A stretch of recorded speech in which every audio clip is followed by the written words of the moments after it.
Hello everyone, welcome to my spiritual sanctuary. My name is Sandra. Welcome in everyone. Come on in and relax. We're going to do an I-Ching reading, a I-Ching reading for you for the week ahead, okay? So today is May 22nd and I normally do these on Sunday or Saturday, the weekend. However, this weekend I did not get to it. I did that big reading for you for the Taurus new moon on Friday. I hope you all enjoyed that and got a lot out of that reading. Now I will do a I-Ching reading for you, and I am going to use my coins today, okay? Since we didn't pick a card on Friday because we used all the I-Ching cards for the actual reading, I am going to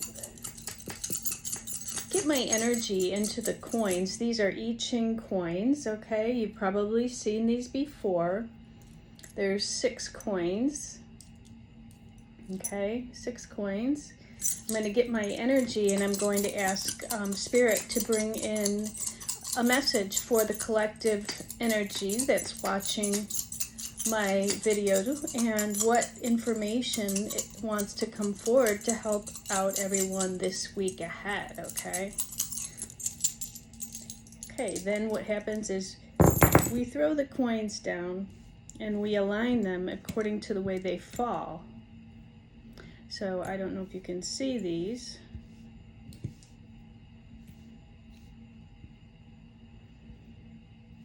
Okay, so they're all in alignment now. Let's take a look and see what we have. We have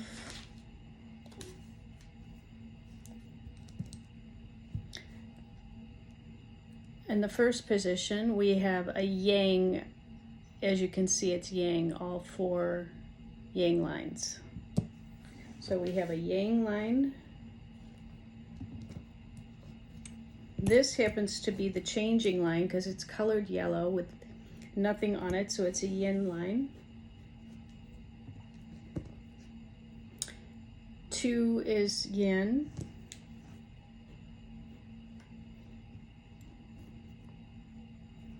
Yin. Yin.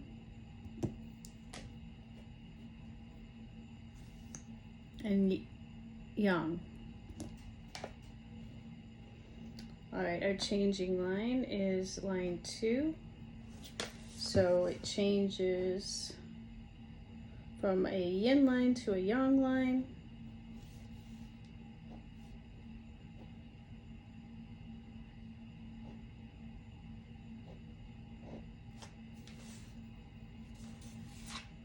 And that's what we get. Okay. I got some writing on the top here, so let me take that off.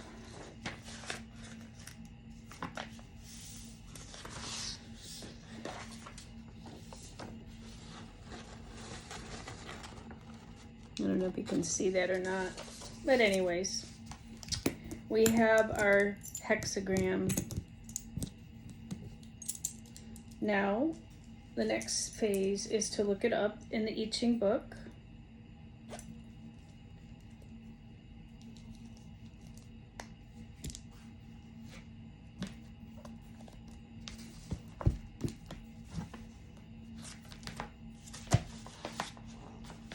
There is a chart that indicates all of the hexagrams. So we're going to look for, let's see here, we got the top line is yan, yin yin, so it's mountain,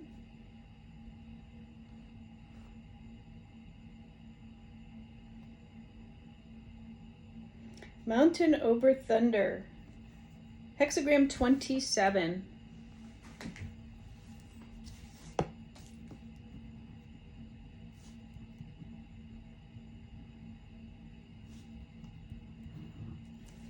And then it changes, let's see what it changes to.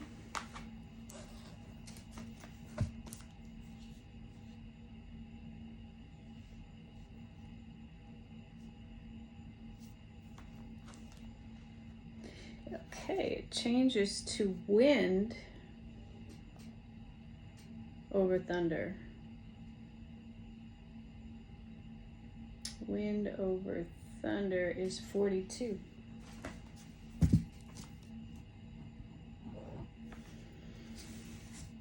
Okay, so let's take a look and see what Hexagram 27 is the message for this week.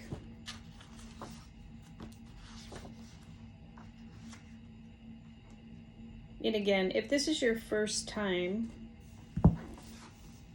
this is the Book of Changes and the Unchanging Truth by I-Ching. Okay. Don't know if it's still available to purchase because I've had it a long time. But any book will give you a translation, okay? So this one's a providing nourishment. So that's what we have this week, is providing nourishment. And the guidance for this week is, in nourishment, one should seek the right nutrition and not be tempted by what others enjoy. In this hexagram, mountain is above and thunder is below. So the image is that of a mouth. The two yang lines, one at the top and one at the bottom, represent the upper and lower jaws. The yin lines within represent the cavity of the mouth and the teeth. Through the mouth, nourishment begins. The Chinese word for quote, I, means self-cultivation and nourishment that is obtained by living peacefully. It's both spiritual and material nutrition, okay? So the upper trigram represents the nourishment that you give to others, and the lower trigram represents the nourishment you provide for yourself. The upper trigram represents spiritual nourishment. The lower represents physical nourishment. The most beneficial nourishment is that which leads to having a peaceful life by living simply. To be peaceful is to be supportive of yourself and others.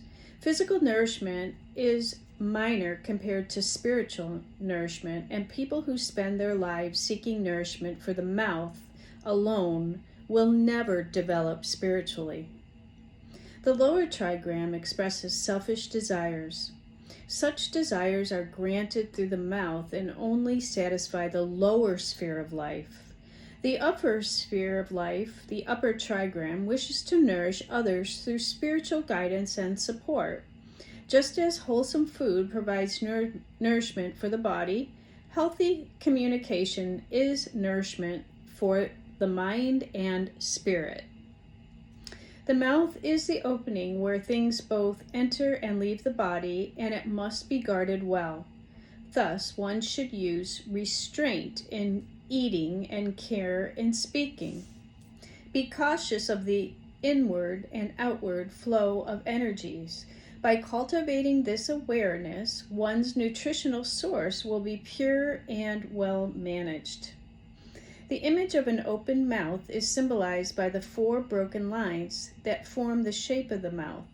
The energy of the mountain is in the image of the upper jaw is still, while that of thunder in the lower jaw is active. Expressions are formed at the corners of the mouth. Thus, the shape of a smile or a frown indicates a particular state of mind.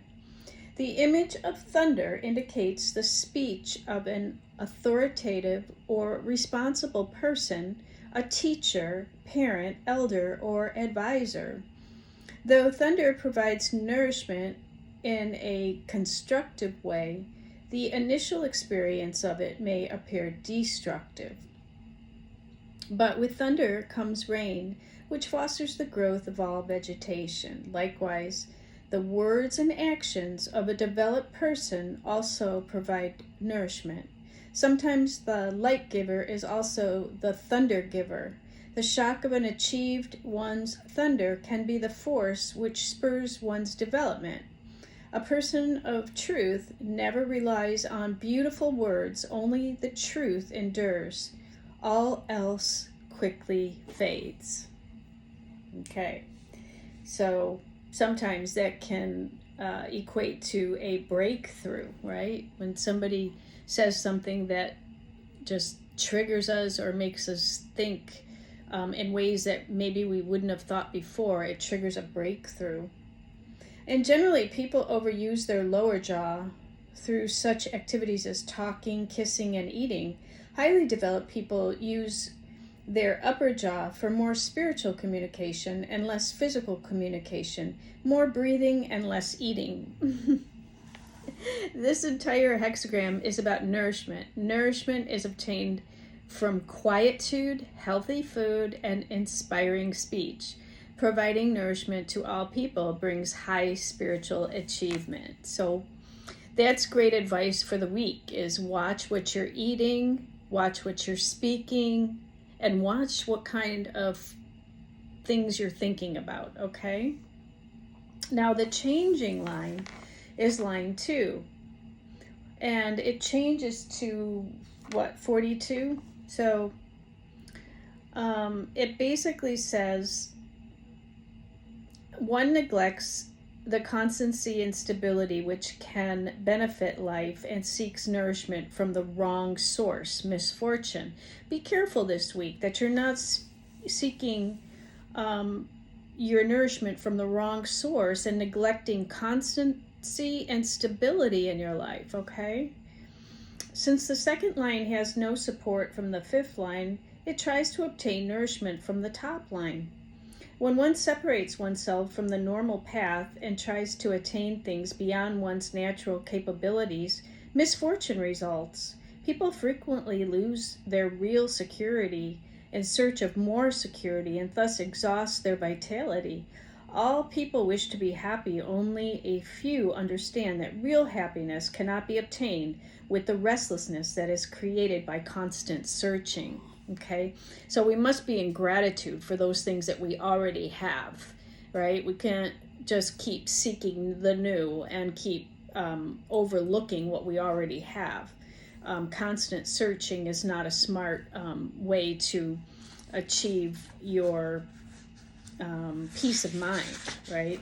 So that's your advice. We're going to see what it changes to in 42, hexagram 42.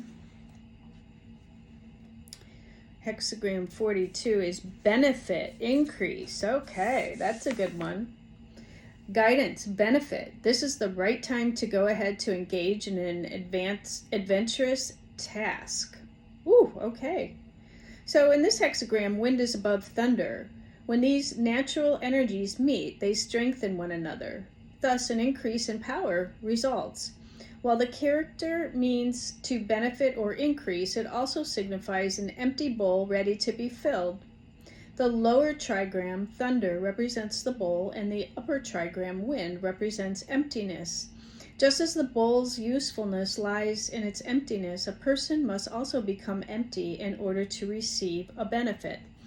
So it's important to release in order to release all that no longer serves you, so your bowl is empty, and then you have room to fill it up with those good things that you want to bring in, right? And so providing nourishment becomes a discernment in your life. The phrase to cross the great water is often used in the I-Ching to indicate the time to begin a new venture. In ancient times, when travelers or hunters would reach a great body of water, the question would arise as to whether to cross the water or turn back. This hexagram suggests that we courageously go ahead. So that venture that you've been trying to get off the ground, this is the week to start moving forward with that. And with this new moon in Taurus, it's a perfect time to have your vitality to move forward. Now, this hexagram benefits as well as 41, decrease, is better understood in terms of the relationship between yin and yang. All things can be expressed in terms of yin and yang. Yang energy generally moves upward and forward. Yin moves downward and backward. Neither can exist without the other. Every form of existence is a relative complement to another, as symbolized by the Tai Chi. Thus, yin and yang they contain each other and encompass both the visible and the invisible realms, the manifest and the unmanifest planes of the entire universe. So whenever one aspect of this inseparable pair is singled out, its opposite is automatically formulated. For example, the existence of beauty suggests ugliness. Good suggests bad. Difficulty suggests ease. Long suggests short. High suggests low. And loud suggests soft. Before suggests after, etc. So each derives its meaning from its opposite. On the dualistic plane, this principle applies to all things, right? We live in a world of dualism. So the hexagram to increase and decrease can be understood when we talk about peace. It's used as the reference for balance and harmony. In the energy formation of the Tai Chi, the heavy feminine energy of earth is above the light masculine energy of heaven. Since earthly energy descends and heavenly energy ascends, the two energies peacefully interact and prosper. This integration represents the ideal integration of yin and yang, and the situation of peace serves as the standard from which increase and decrease obtain their positive meanings. So we cannot have the earth without having heaven. We cannot have heaven without having earth, right? Benefit and increase comes from the misfortune, disharmony, or the uncooperativeness. The bottom line of the upper trigram, heaven, sacrifices itself and moves down in order to help the bottom line of the lower trigram, earth. The upper trigram then changes to wind and the lower trigram changes to thunder. Thus, the situation changes from misfortune to increase, and the hexagram results. There are many aspects of increase which are not beneficial, and many aspects of decrease that are beneficial. When one maintains a broad perspective, one can be receptive to all changes. Often one suffers from that which is thought to be not beneficial or unprofitable, yet what appears not to be beneficial can sometimes be of great benefit. Being mindful of this can provide healthy perfection. So what's that saying? You know, sometimes you have to be thankful that you didn't get something that you really wanted, because it comes to find out down the road that if you had went in that direction, it may have not been beneficial for you. It would have taken you off a path that would have brought you onto a path that was totally negative for you. And so we have to be careful when we're talking about increase, decrease, when we're talking about duality, and allow each one to have its place. But it does look to me like this week is a opportunity for you to have an increase or a benefit come into your life. So if you have been experiencing decrease, okay, then it's time for, on the wheel of the cycles of life, for you to go into the other aspect of increase. And just know that both are equally important in our lives. So we do different things when we're in decrease than when we're in increase. And knowing what to do at any particular time, knowing what cycle you're in, is what determines your success, what determines your peacefulness in life, and what determines the ultimate lessons that you should be learning in this lifetime, right? So that's interesting. It looks like a really good week. So provide good nourishment for yourself this week. Good food, good thoughts, stay healthy, and also spiritual food as well. Do your spiritual practice, meditation, prayer, sitting in silence, getting those downloads, writing them out, and then watching that flow of increase and benefit come full circle into your existence and your life here on the 3D world. So exciting stuff. I hope that was helpful for you today. And I hope everyone has a wonderful week ahead. I will see you on Friday for more, okay? All right, until we meet again, my friends. Namaste.